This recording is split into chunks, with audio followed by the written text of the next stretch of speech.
समर्थन देने। तो national human rights commission, see it is a statutory body, मतलब एक्ट ऑफ पार्लियामेंट से, एक्ट ऑफ पार्लियामेंट से बनी है। Does it feature in the constitution? No. It is a non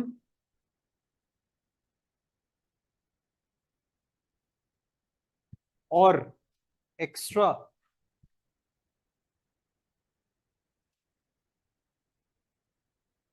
constitutional body, non constitutional or extra constitutional body. तीसरी चीज, it is only an advisory body.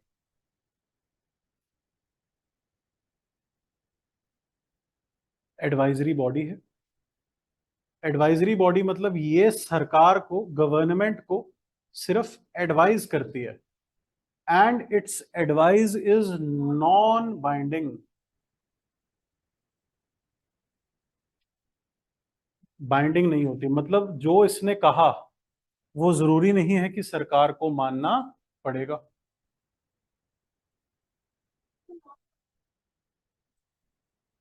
मैं बताता हूं। Okay,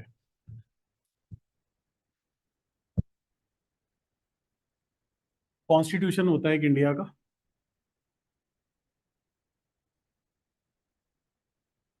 let us से ये विद्यापीठ है। विद्यापीठ में कौन एडमिशन ले सकता है? मैंने बताया कि 12वीं के बाद बच्चा एडमिशन ले सकता है। कौन पढ़ा सकता है? हमारी ये क्राइटेरिया है कि दिल्ली का कम से कम 5-7 साल का एक्सपीरियंस होना चाहिए, दिल्ली के किसी कोचिंग इंस्टीट्यूशन का, प्लस 3 इंटरव्यूज दी होनी चाहिए, plus pol science pub ad में से कोई भी एक ऑप्शनल होना चाहिए। Usually pol science, pub ad, history, anthro, इनमें से कोई भी एक अच्छा ऑप्शनल, मतलब ऑप्शनल पढ़ाने की औकात हो उस टीचर की, then we will choose that teacher. अगर कोई टीचर ऑप्शनल नहीं पढ़ा सकता, हम उससे जीएस भी नहीं पढ़वाएंगे, ये हमारा क्राइटेरिया है। और 3 इंटरव्यूज का हमारा क्राइटेरिया है। आईएएस बने ना बने वो एक अलग बात है, बट 3 इंटरव्यूज फेस करी होनी चाहिए कम से कम, then he can be a teacher at Vidyapeeth IAS academy, whichever branch. बच्चा कौन होना चाहिए? कम से कम 12वीं पढ़ा हुआ होना चाहिए, और पास तो होना ही चाहिए ऑब्वियसली, स्ट्रीम कोई भी हो सकती है। सपोर्ट स्टाफ कौन होना चाहिए? कम से कम लगा लो कंप्यूटर चलाना आना चाहिए, या मोबाइल में रील वील बनाना आना चाहिए, या पोस्ट करने आना चाहिए सोशल मीडिया पर। We'll take that criteria. ये सब क्राइटेरियाज कहाँ लिखे हुए हैं? एक रूल बुक में लिखे हुए हैं। और टीचर जब पढ़ाए तो बच्चों को समझ में आए, ऐसे कुछ क्राइटेरियाज होंगे। बच्चों को उनकी बात माननी है, काम करके आना है, ये सब चीज ये रूल बुक में लिखे होंगे। इस रूल बुक के हिसाब से कौन चलेगा? यस, प्राची, विद्यापीठ चलेगा। तभी विद्यापीठ में एक रूल्स बेस्ड ऑर्डर रहेगा, ताकि कोई भी विद्यापीठ में जब दिल करे जब आए जब जाए ऐसा ना हो।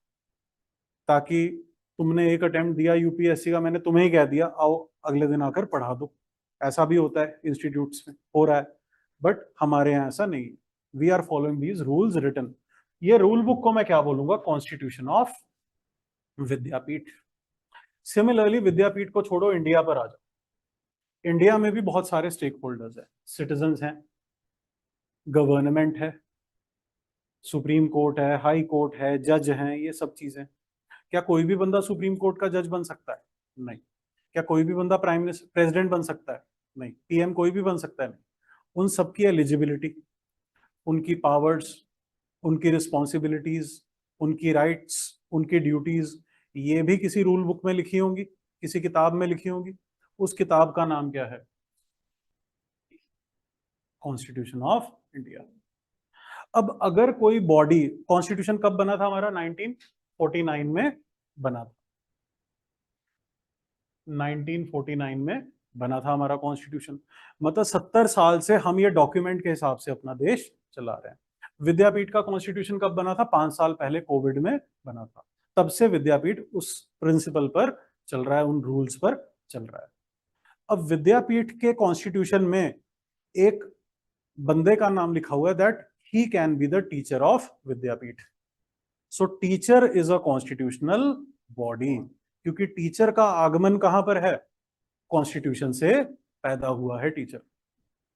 The powers of teacher come from the constitution. Similarly मैंने कॉन्स्टिट्यूशन ऑफ इंडिया में लिख दिया प्रेसिडेंट, मतलब president is a constitutional body, मतलब the origin of president happens in this rule book, इस किताब में दिया हुआ है। या फिर प्राइम मिनिस्टर, या फिर तुम्हारा कैग, या फिर supreme court, these are all constitutional bodies. लेकिन यार कॉन्स्टिट्यूशन बना था 1949 में, लोकपाल कब बना? अन्ना हजारे ने लोकपाल एजिटेशन करा था ना दिल्ली में, याद है? अन्ना हजारे ने अनशन करा था। अन्ना हजारे कौन है ये तो पता है?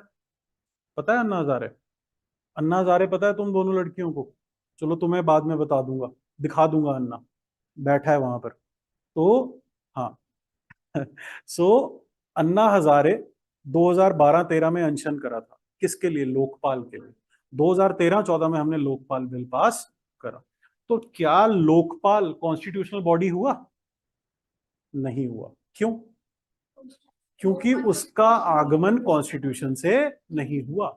अगर 1949 में लोकपाल कॉन्स्टिट्यूशन में लिख दिया जाता, तब Lokpal would have been a constitutional body. But Lokpal was made in 2014 and Constitution of India was made in 1949. So how can Lokpal be a constitutional body?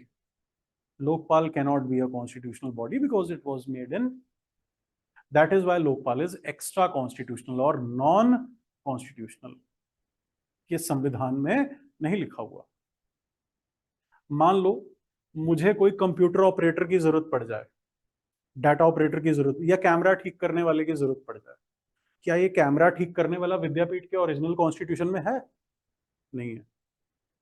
AC service करने वाला, मैंने एसी लगवाया, विद्यापीठ तो पहले ही बन गया था, उसके बाद एसी लगा, तो विद्यापीठ के कॉन्स्टिट्यूशन में the electrician is not a part of Vidyapeeth का constitution, so he is an extra constitutional और नॉन कॉन्स्टिट्यूशनल। सबको समझ में आया ये? तो NHRC is an extra constitutional और नॉन कॉन्स्टिट्यूशनल बॉडी। अब प्रॉब्लम क्या है? इंडिया में बहुत जगह ह्यूमन राइट्स वायलेशंस हो रही हैं और एनएचआरसी की वर्किंग पर हर साल सवाल उठाए जा रहे हैं। कैसे?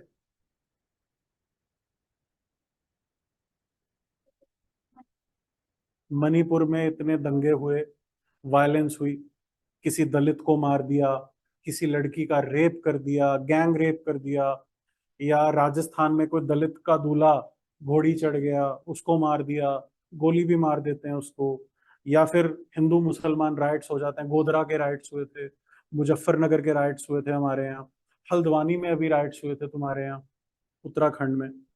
या फिर तुम आफ्सपा तो जानती हो, कश्मीर में आफ्सपा लगा है, वहां पर अगर कुछ लोगों की हत्या हो गई आफ्सपा के कारण, चाहे वो आतंकवादी थे, साबित तो नहीं हुआ था, सस्पिशन पर गोली मार दी उनको, तो ये क्या है?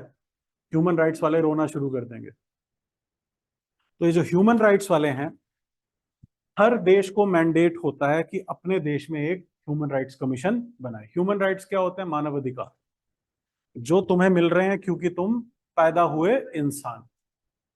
अब वो डिपेंड करता है तुम्हारा संविधान रिकॉग्नाइज करे या ना करे। मान लो तुम्हारा कॉन्स्टिट्यूशन तुम्हारी भी राइट्स देगा ना, तुम भी तो एक पार्ट ऑफ कॉन्स्टिट्यूशन हो, लोग हो तुम भारत के, तुम्हारी राइट्स कहां पर हैं? संविधान में है। और उसमें ह्यूमन राइट्स की कोई बात ही ना करी जाए कि no person has right to freedom of movement, no person has right to speech, ऐसी कोई बात कर दी जाए। इसका मतलब क्या है? इसका मतलब ये है कि संविधान में तुम्हारी बात नहीं करी गई है, लेकिन तुम्हें फिर भी ह्यूमन राइट्स मिलेंगे ही मिलेंगे।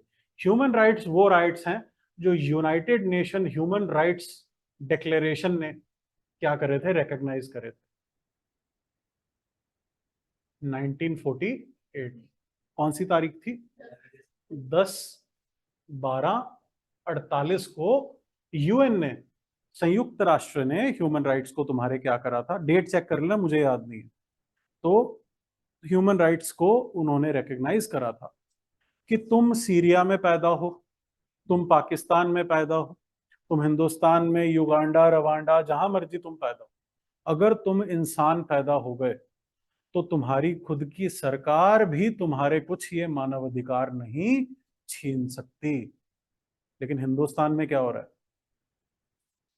एनएचआरसी होते हुए भी तुम्हारे मानव अधिकार छीने जा रहे हैं। तो अब ऐसा तो नहीं है कि हमारा अपना एनएचआरसी है तो दुनिया उसको नजरअंदाज करके